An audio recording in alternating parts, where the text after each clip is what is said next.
and we would cut timbers, load them in a truck, and sleep a little, and go back to work the next day with a load of timbers, and bring back house coal. But we would done it, and we done it.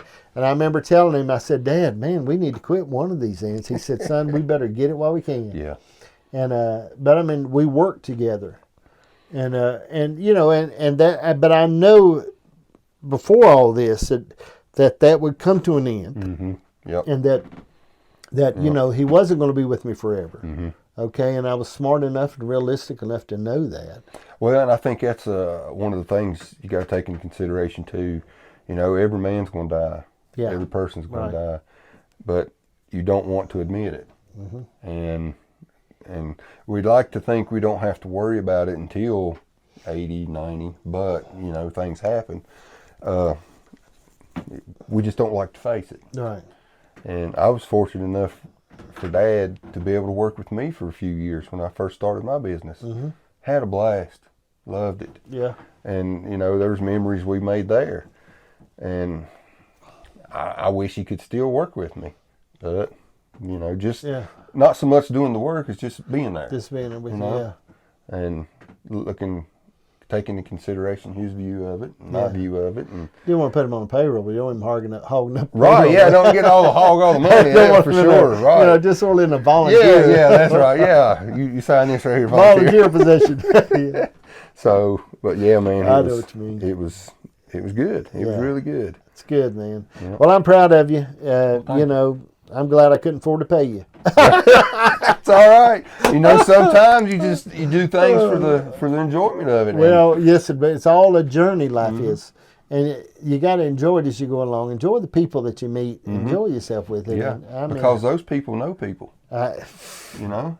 Lord, I've got some jobs in the past on things that other people sort of dogged somebody they worked with, and then later on that person wound up in charge somewhere else. Yes. And the world is smaller. What is it called? 6 degrees of separation? I think so. Where we're that close to knowing everyone?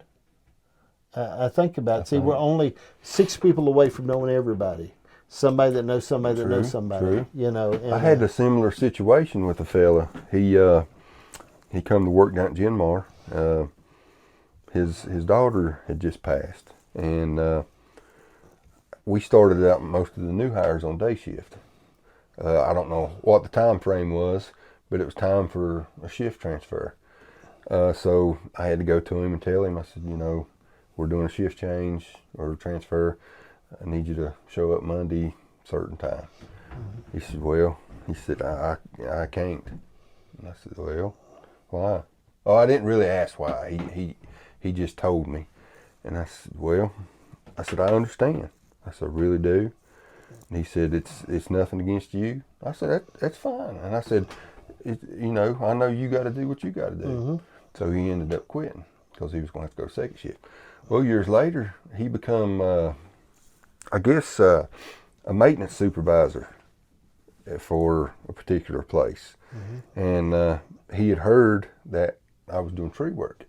And he called me up one day. He said, I got a job for you if you're interested.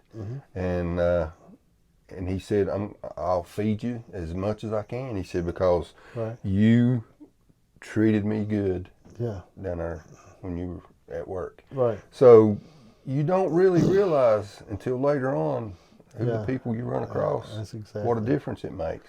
I had a family member that worked with a guy, worked for a company. And this company's, the man that owned the company, his son was mistreated this guy all the time. This guy A, let's call him, okay? Okay. Guy A.